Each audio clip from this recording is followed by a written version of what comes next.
virals and to and set also police.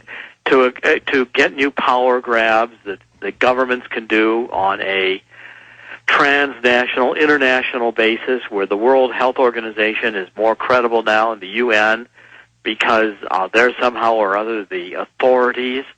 I don't see that the UN is going to protect Americans, not when the border's wide open and it's clear that the disease is, the hypothesis is the disease comes from Mexico and it's transmitted person to person, and yet the border is kept wide open. It makes absolutely no sense at all. Well, Doc, let's expand on... There's got to be another explanation, Alex. Absolutely. Well, Doc, I mean, take the UN. You know how it works. For those that don't know how it works, the UN has this General Assembly that really doesn't have the power. And then you have the G8 within it that really do have the power. But then different subunits of the UN structure, like the World Health Organization, is quasi-private. And if you go research it, most of its funding is Ford Foundation, Rockefeller Foundation. They're eugenicists. They're globalists. They're population reductionist, climate change, pushers of this new religion. And they brag it's a new religion. They say the public needs one. So when you look at the WHO now being the central commander, this is really the private foundations and the NGOs, private corporations, using the UN as their mechanism. Well, there's no doubt that the UN is right at the center of this, and it's a power grab on behalf of the UN. The UN is probably the last organization in the world I'd want to be involved if there really were a worldwide health epidemic, because the UN would not necessarily make any decisions that would be in favor of protecting health of Americans. The perspective of the UN is worldwide, and it has its own agenda, which is to grab power. Absolutely. I don't see that the UN has ever made decisions within these various organizations where the primary interest is U.S. national security or U.S. economic or health security. All right, Doc, stay there. Final segment with Dr. Jerome Corsi, writes for WorldNetDaily.com. I'm Alex Jones with Infowars.com. Dr. Corsi, a hot-button issue with you because you've been attacked in national media by President Obama just for even coming on this wicked radio show and talking about the facts that sometimes governments do stage events or allow events to take place like the Gulf of Tonkin and things. We've now had a bunch of mainstream talk show hosts, including Michael Savage. We've had Alan Keyes come out, and we can play the clips, saying they're concerned Obama will stage a terror attack or some type of other disaster. Ron Paul has said that here on the show. In case you haven't heard Michael Savage, let me just play a clip of this right now. Here's Michael Savage about a month ago. Now I'll make another prediction. I predict that very soon Obama will create a crisis along the lines of the Reichstag fire.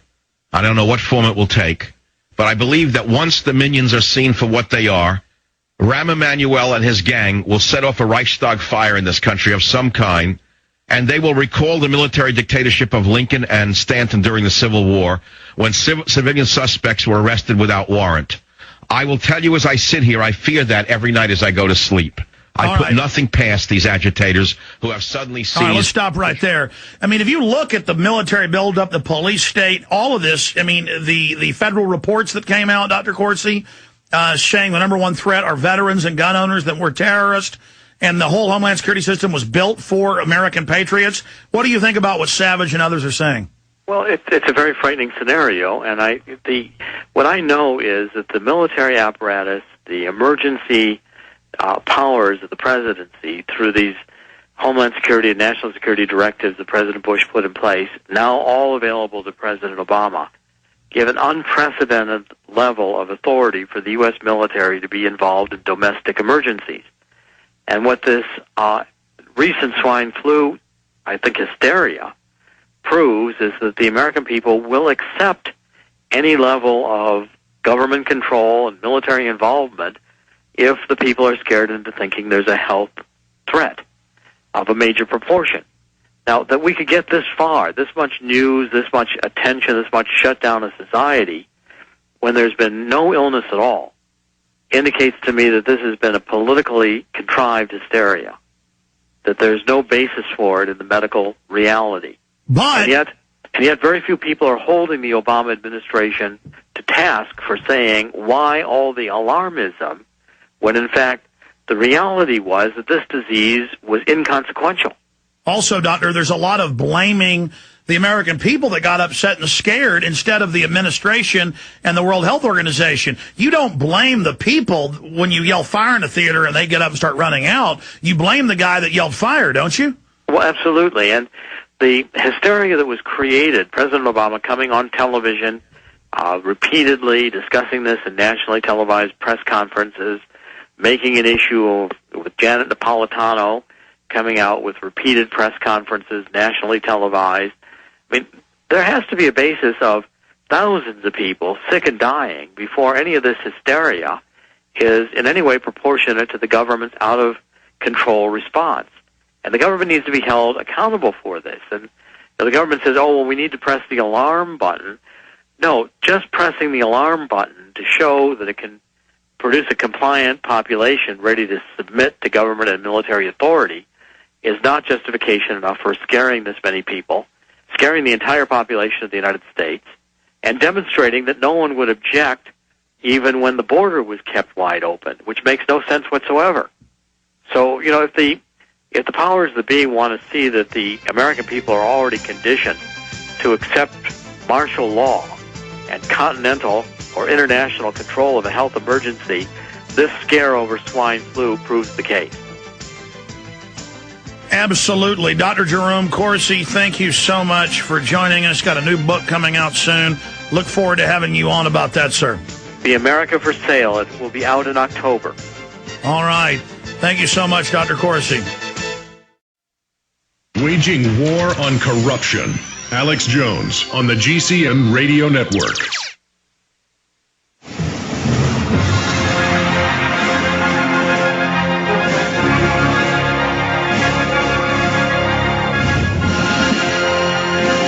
Okay, coming up in the next segment, I'm going to go ahead and break down the GPS situation. This is a huge issue. People keep calling me for weeks and weeks and weeks saying, is it true that they have GPS, that the census is going out GPSing people's front doors? Well, I already knew they were, but I Googled it, and sure enough, there's hundreds of news articles. I printed a few of them where it's the census doing it. You know, people denying that that's going on. Well, there's a lot more to the story, not just the fact that it's going on, but you want the backstory, the full picture. We will cover it coming up in the next segment.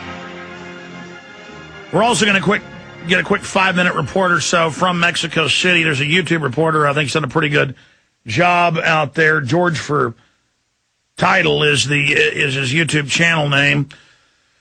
We'll get a report from him down there, what he's been witnessing as well. But I do want to encourage the listeners and viewers of this show, at least one plug here while we're doing the radio program today. I don't want to call it my YouTube channel. The Alex Jones channel was set up by a listener about a year and a half ago named Dave. And the thing had gotten 40,000 subscribers and tens of millions of views. I mean, it was getting, last week, I counted it up, it had like 1 million plus views in 1 week with the different videos. Mainly of this radio show, and when we stream live at prisonplanet.tv, he was grabbing it from there. There are a lot of other channels. There's scores of channels that post my videos, but that was one of the channels we linked to, and because it was called the Alex Jones channel, folks thought that that was my channel, so they subscribed to it. There is a channel called The Info Warrior because they kept threatening him to suspend his account but never really telling him why when it's just my radio show that's on there. And then whenever we had shown the Pittsburgh shooter was actually attacking me and didn't like me and the news was saying he was a fan of mine, we showed the front page of the newspaper and the newspaper filed a complaint. And they said, one more thing, and you're on. Now, that's free speech. When the New York Times has an article and they put it up on the nightly news, they don't have to go get permission to show it on the nightly news. I mean, that's how asinine, because we try to keep that channel very clean with copyright stuff. And they say they've suspended it again for another newspaper article. You know what? I'll show newspaper articles all day long. And somebody's got to start going after these companies for filing these false copyright claims. Just amazing. But YouTube, is more than happy with its partners. If you're the atheist or you're some girl in a bikini, you can do whatever you want. They leave you alone. We also didn't take Google ads on there, and they suspend a lot of folks that don't take their Google ads. If you don't opt in to having ads all over your videos, they suspend you. Maybe we should do what they want and make the Info Warrior take their stupid ads. I don't know. That's the backup channel he started a few months ago. If you want to subscribe, in fact, pull up the Info Warrior. Of course, all the enemies will try to go file complaints on it and get it taken down. But that's, YouTube. And people say, well, why are you still on YouTube if they keep suspending you and cheating you and screwing you? Because that's where the people are. It's the number 3 website in the world. We can post one of my videos on Blip TV or Live Leak or something else, and it might, get 1,000 viewers. But in a week. We post something on there, it gets on average about 20,000. And everybody else is